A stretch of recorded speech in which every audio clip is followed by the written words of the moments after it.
Good morning guys.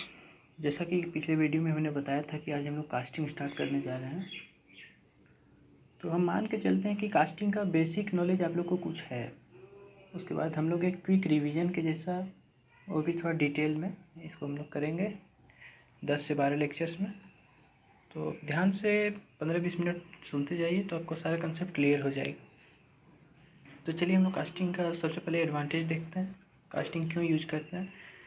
First है complex shape. Complex shape का object हम लोग इससे कास्ट डिजाइन कर सकते हैं, और भी जितने सारे मैन्युफैक्चरिंग प्रोसेस हैं तो उसमें उतना ज़्यादा कॉम्प्लेक्स शेप हम लोग डिजाइन नहीं कर सकते हैं जितना ज़्यादा कास्टिंग से कर सकते हैं। Second, ductile and brittle both. Casting में डक्टाइल और ब्रिटल दोनों तरह के मटेरियल को हम लोग यूज कर सकते हैं, दोनों तरह के मटेरियल को हम लोग कास्ट कर सकते हैं। Third, less expensive. और भी जितने सारे का मैन्युफैक्चरिंग प्रोसेस हैं उसमें से कास्टिंग लेस एक्सपेंसिव है। कास्टिंग के कुछ लिमिटेशंस भी हैं, उसको भी जान लेते हैं। Less accuracy and surface finish. हम लोग का जो फाइनल कास्ट ऑब्जेक्ट रहेगा उसका एक्यूरेसी कभी कभार कम हो जाता है, और सरफेस फिनिश भी उतना अच्छा नहीं आ पाता है, जिसके कारण हम लोग को बाद में कास्ट जो प्रोडक्ट हम लोग का बनता है बाद में उसका मशीनिंग करके उसका सरफेस फिनिश को अच्छा करना पड़ता है। Second, non uniform mechanical properties.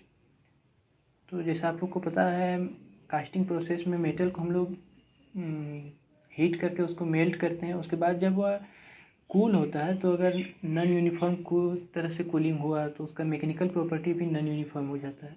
Third है गैस डिफेक्ट। कुछ गैस ट्रैप्ड हो जाते हैं ऑब्जेक्ट के बीच में, मटेरियल के बीच में, जिससे गैस डिफेक्ट प्रोड्यूस होता है। एंड फोर्थ है laborious process. Obviously laborious process है, पहले मेटल को मोल्ड करना है, फिर उसको अच्छे से हैंडल करके उसको कास्ट करना है, तो लेबोरियस प्रोसेस तो है ही।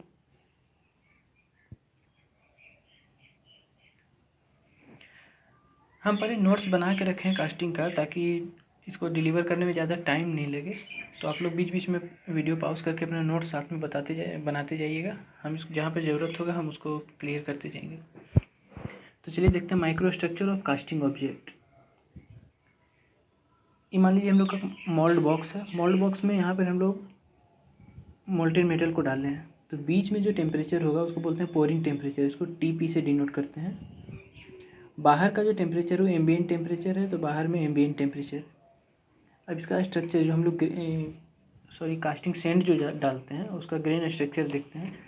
तो जो मोल्ड बॉक्स से बिल्कुल सटा हुआ रहता है, यहाँ पर देखिए, वो हम लोग का फाइन ग्रेन रहता है, हार्ड। उसके बगल में जो रहता है वो थोड़ा सा इससे कोर्स होता है, तो उसको बोलते हैं कोर्स ग्रेन, और एक डक्टाइल होता है।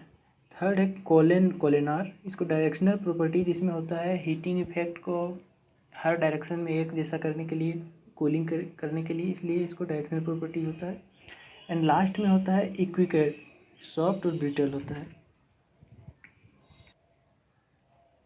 इसको ब्रिटल इसलिए रखते हैं क्योंकि हम लोग जब फाइनल कास्ट ऑब्जेक्ट को निकालेंगे मोल्ड से बाहर तो उसमें इसको तोड़ना पड़ता है, और अगर ब्रिटल नहीं होगा तो इसमें इसको तोड़ने के चक्कर में हम लोग का कास्टिंग जो प्रोडक्ट है वो भी टूट सकता है, इसलिए इसको ब्रिटल रखते हैं।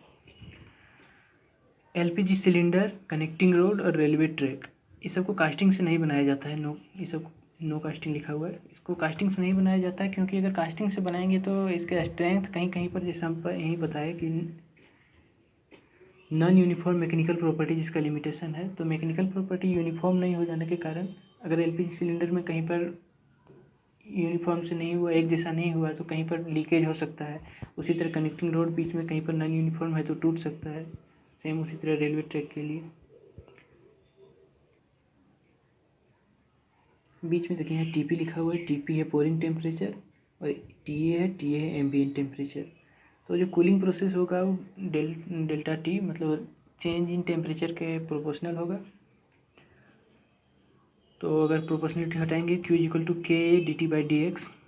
ये डायरेक्शनल कूलिंग जो दिखाई डायरेक्शनल प्रॉपर्टी डायरेक्शनल कूलिंग के प्रोपोर्शनल होता है।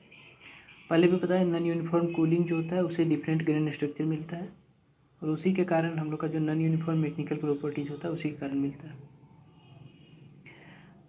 नेक्स्ट हम लोग देखेंगे पैटर्न। पैटर्न किसको बोलते हैं, तो replica of final cast with some allowances. जो फाइनल कास्ट जिस शेप का हम लोग बनाएंगे उसी का एक रेप्लिका होता है, उसी का एक नमूना स्पेसिमिन जो बोलिए उसमें कुछ अलाउंसेज देते हैं, या तो उसको अलाउंसेज का मतलब या तो उसको कुछ छोटा बनाते हैं, या उसका शेप में कुछ ऐसा चेंज करते हैं, या उसको कुछ बड़ा बनाते हैं, उसी को अलाउंसेज बोलते हैं। नेक्स्ट हम लोग पढ़ते हैं अलाउंसेज, तो आपको अच्छे से क्लियर होगा। अलाउंसेज, इसमें फर्स्ट होता है श्रिंकेज और कॉन्ट्रैक्शन, सेकेंड ड्राफ्ट और टेपर, थर्ड मशीनिंग और फिनिशिंग अलाउंसेज, फोर्थ शेक और रैपिंग, फिफ्थ डिस्टॉर्शन और चेम्फर। तो एक एक करके हम लोग इसको देखेंगे। फर्स्ट है हमारा श्रिंकेज अलाउंसेज। अब देखिए हम लोग टेम्परेचर और टाइम का कर्व देखते हैं। इधर टेम्परेचर है, इधर टाइम है। यहाँ पर पोरिंग टेम्परेचर है, जो मैक्सिमम टेम्परेचर होगा, जो हम लोग मेल्ट करके जो मेटल को डालेंगे उसका टेम्परेचर हाईएस्ट होगा, उसको टीपी बोलते हैं, टीएफ, और यहाँ टीए एम्बिएंट टेम्परेचर। तो सबसे पहले देखिए, जब हम लोग मोल्टेन डालेंगे, वो मोल्टेन से जब वो धीरे धीरे कूल होना स्टार्ट होगा तो उसको बोलते हैं सॉलिडिफिकेशन श्रिंकेज। उसके बाद सॉलिड से लिक्विड जब आएगा उसमें केवल फेज चेंज होता है, तो हम लोग जानते हैं उसमें लेटेंट हीट होता है, इसलिए उसका उसमें टेम्परेचर कांस्टेंट रहता है और उसमें केवल फेज चेंज होता है, लिक्विड से सॉलिड बनता है। उसके बाद सॉलिड फिर कूल होके और जो हमारा एम्बिएंट टेम्परेचर रूम टेम्परेचर है उस पर आता है, तो उसमें भी मेटल जो हमारा कास्ट ऑब्जेक्ट है उसमें कॉन्ट्रैक्शन होता है। तो लिक्विड और सॉलिडिफिकेशन श्रिंकेज जो होगा ये सब दोनों में can be compensated by providing riser. हम लोग राइजर, आपको पता है राइजर यूज करते हैं। राइजर में जो हम लोग का मोल्टेन मेटल जमा होता है, तो जब ये लिक्विड और सॉलिडिफिकेशन श्रिंकेज जब तक होता है तो उसमें एक्स्ट्रा हम लोग का मोल्टेन मटेरियल भरा हुआ रहता है और वो उसको कॉम्पनसेट करता है जो यहाँ पर श्रिंकेज होता है। लेकिन सॉलिड बनने के बाद जो एम्बिएंट टेम्परेचर आने तक जो उसमें कॉन्ट्रैक्शन होता है उसको राइजर नहीं कर पाता है, तो उसके लिए हम लोग को श्रिंकेज अलाउंसेज देना पड़ता है। तो हम लोग पैटर्न को थोड़ा बड़ा बना देते हैं, और जब पैटर्न बड़ा रहता है तो जब कॉन्ट्रैक्ट करता है तो ओरिजिनल साइज में आ जाता है कॉन्ट्रैक्ट करके, उसी को श्रिंकेज अलाउंसेज बोलते हैं। These values are expressed as percentage of shrinkage allowances on the pattern. जो श्रिंकेज अलाउंसेज देते हैं उसको परसेंटेज में हम लोग डिनोट करते हैं। Solid shrinkage is compensated by shrinkage allowances to pattern. These values are expressed as linear dimension, mm पर मीटर। पर मीटर में हम लोग कितना mm उसमें अलाउंसेज दिए उसमें इसको डिनोट किया जाता है। एग्जाम्पल के लिए आयरन का हम लोग 1500 डिग्री सेल्सियस होता है फेज चेंज टेम्परेचर। टीपी मान लीजिए पोरिंग टेम्परेचर 2000 डिग्री सेल्सियस है, but ambient temperature 29 degree Celsius. ये तो बता दिए लिक्विड श्रिंकेज और सॉलिडिफिकेशन श्रिंकेज जो है ए बी और बी सी ये दोनों राइजर से होता है, और ये जो सॉलिड श्रिंकेज है सी डी ये पैटर्न में हम लोग अलाउंसेज देते हैं, उससे दोनों कंपनसेट होता है। श्रिंकेज वैल्यू कुछ स्पेसिफिक मटेरियल का हम लोग जान लेते हैं। बिस्मथ का श्रिंकेज वैल्यू नेग्लिजिबल होता है, वाइट मेटल का 5 mm पर मीटर, कास्ट आयरन का 10 mm पर मीटर, एल्युमिनियम का 13 mm पर मीटर, कॉपर का 17 mm पर मीटर, ब्रास का 23 mm पर मीटर और स्टील का 20 mm पर मीटर। Liquid and solidification shrinkage is maximum for aluminium which requires more volume of riser 6.5%। Liquid और सॉलिडिफिकेशन श्रिंकेज जो होता है एल्यूमिनियम के लिए मैक्सिमम होता है, solid shrinkage maximum for brass और total shrinkage maximum for steel. तो हम लोग अलाउंसेज पढ़ रहे थे। फर्स्ट हम लोग श्रिंकेज अलाउंसेज पढ़ चुके थे, सेकेंड हम लोग मशीनिंग और फिनिशिंग अलाउंसेज देखेंगे। इसमें एक टर्म आता है परमेबिलिटी, पहले उसको समझ लेते हैं। परमेबिलिटी कास्टिंग सैंड का वो प्रॉपर्टी है जो बताता है कि कितना जल्दी इसके अंदर जो गैस ट्रैप्ड है वो बाहर निकल सकता है कास्टिंग बॉक्स से, मोल्ड बॉक्स से। तो अगर हम लोग कोर्स ग्रेन लेते हैं, मतलब ये मोटा ले लेंगे, तो परमेबिलिटी जो है वो तो बढ़ेगा, बड़ा बड़ा ये रहेगा तो उसके बीच में गैप रहेगा, उससे परमेबिलिटी तो बढ़ेगा, लेकिन उससे सरफेस फिनिश ख़राब हो जाता है। फाइन अगर लेंगे तो एक दूसरे से मोलिकुल सट जाएगा तो परमेबिलिटी कम हो जाएगा और सरफेस फिनिश उसमें अच्छा आएगा। तो इसलिए हम लोग क्या करते हैं, जो कास्टिंग ऑब्जेक्ट से जो सटा हुआ है, जो टच कर रहा है, वो हम लोग ले लेते हैं फेसिंग सैंड। फेसिंग सैंड से सरफेस फिनिश अच्छा आता है, और बाकी इधर जो है वो बेकिंग सैंड ले लेते हैं, उससे परमेबिलिटी अच्छा आता है। तो देखिए हम जो कास्ट प्रोडक्ट लास्ट में बनेगा उसका सरफेस किसी न किसी कारण से तो थोड़ा बहुत ख़राब होगा, ग्रेन के कारण।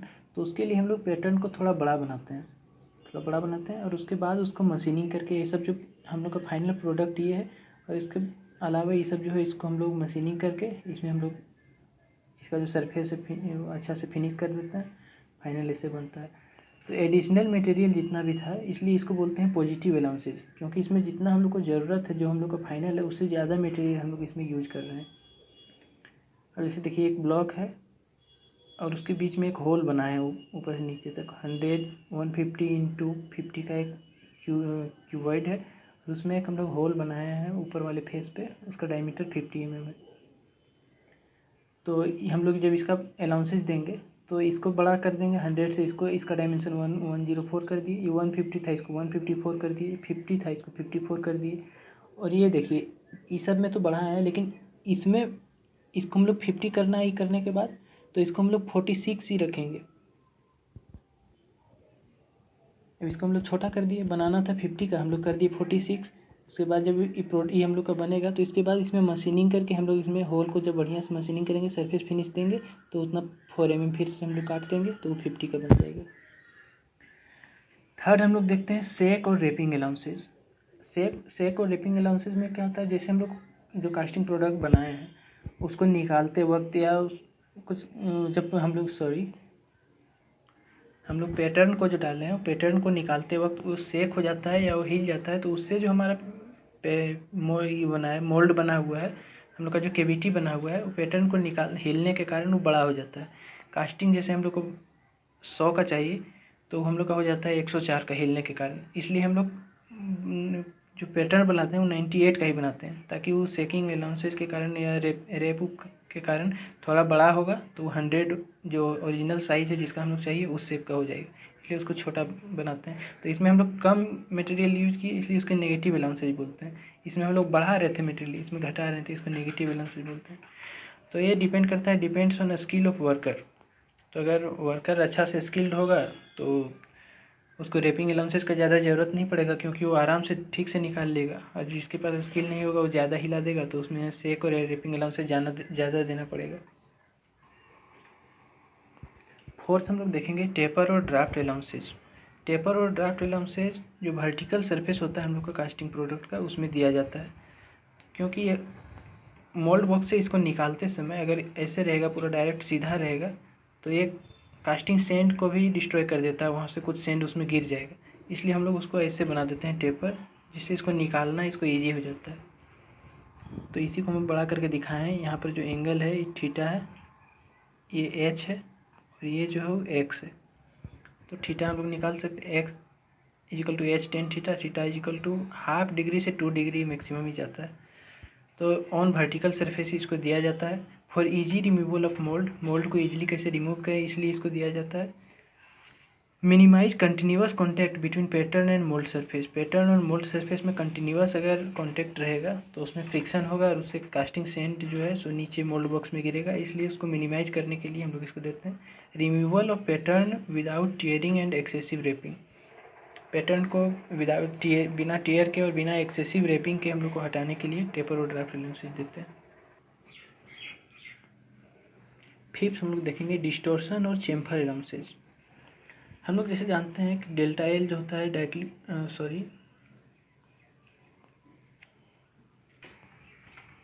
हम लोग का जो कूलिंग ऑफ कास्टिंग मटेरियल वो डिपेंड करेगा alpha thermal diffusivity, temperature difference और लेंथ पर। तो यहाँ पर देखिए हम लोग मान लीजिए यू शेप का इस तरह का कोई ऑब्जेक्ट है, तो इधर का जो लेंथ है इस तरफ का तो L1 है और L2 है। L1 बड़ा है L2 से, तो इधर का कूलिंग जल्दी होगा और इधर का कूलिंग लेट से होगा, जिसके कारण हम लोग को ऑब्जेक्ट जो इस तरह का बनाना था वो डिस्टॉर्ट करके ऐसा हो जाता है। इसलिए हम लोग पैटर्न को ही थोड़ा इस डायरेक्शन में फोल्ड कर देते हैं, जिसके कारण जब ये डिस्टॉर्ट करेगा तो ये जैसे ये सीधा था तो डिस्टॉर्ट करके ऐसे हुआ, ये टेढ़ा है तो ये डिस्टॉर्ट करके सीधा हो जाएगा। तो इसको हम लोग बोलते हैं डिस्टॉर्शन और चेम्फर अलाउंसेस। तो casting gets distorted during solidification due to typical shape. तो बताया जिस तरह इस तरह का शेप रहता है तो डिस्टॉर्ट कर जाता है। If casting is in the form of U V L T I ET से इस तरह का शेप का जितना भी कास्टिंग होगा उसमें हम लोग इसको यूज करते हैं distortion. Occurs due to internal stresses due to unequal cooling of different section. जो बताया जैसे इसका कूलिंग बाद में होगा, इसका कूलिंग पहले हो जाता है जिसके कारण इस तरह का शेप ले लेता है। Also, depending on difference in linear dimension, there is possibility of distortion of the casting. linear dimension में जो difference है उसके कारण इसमें देखिए हम लोग मटेरियल डिस्टॉर्शन और चेम्फर अलाउंसेज में ना मटेरियल हम लोग ज़्यादा दिए ना कम किए, बस इसी का शेप को डिस्टॉर्ट कर दिए, तो इसलिए इसको जीरो अलाउंसेज बोलते हैं। तो हम लोग अभी श्रिंकेज और ड्राफ्ट मशीन श्रिंकेज अलाउंसेज पढ़े, ड्राफ्ट पढ़े और मशीनिंग अलाउंसेज जो पढ़े वो सब पॉजिटिव अलाउंसेज था, डिस्टॉर्शन जीरो अलाउंसेज था और शेप जो पढ़े थे उसमें नेगेटिव अलाउंसेज था।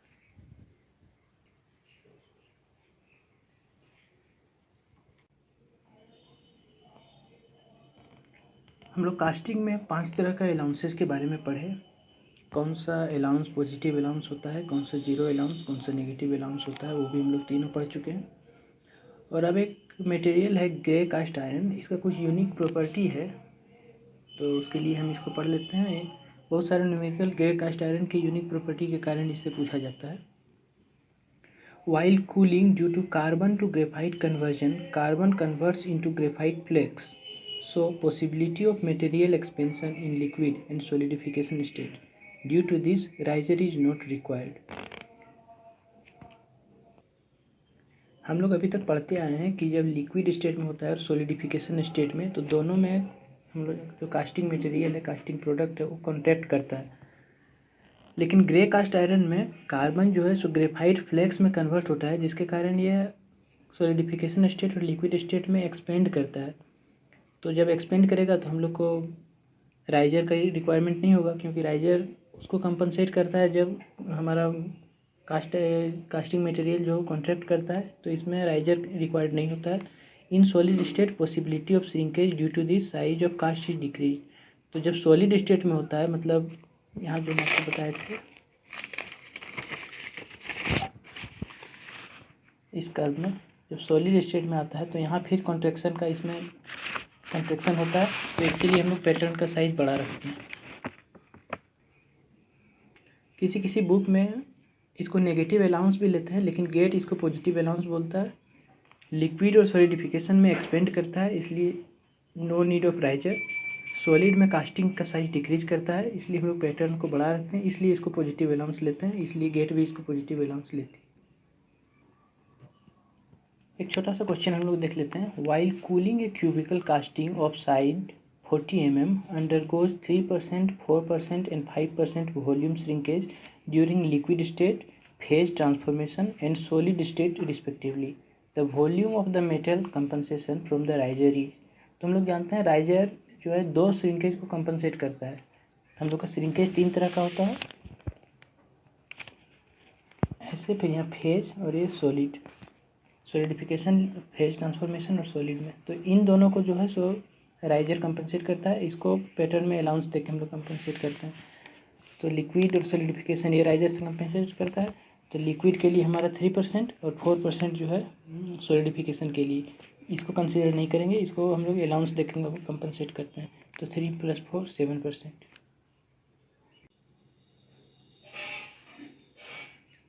नेक्स्ट हम लोग देखेंगे pattern material. First would, second metal and alloys. तो पहले इसको देखते हैं। मान लीजिए कास्टिंग प्रोडक्ट जो हम लोग बना रहे हैं वो ब्रास का है, उसका डायमेंशन 100 mm है। तो इसको जिस पैटर्न से बनाएंगे वो पैटर्न मान लीजिए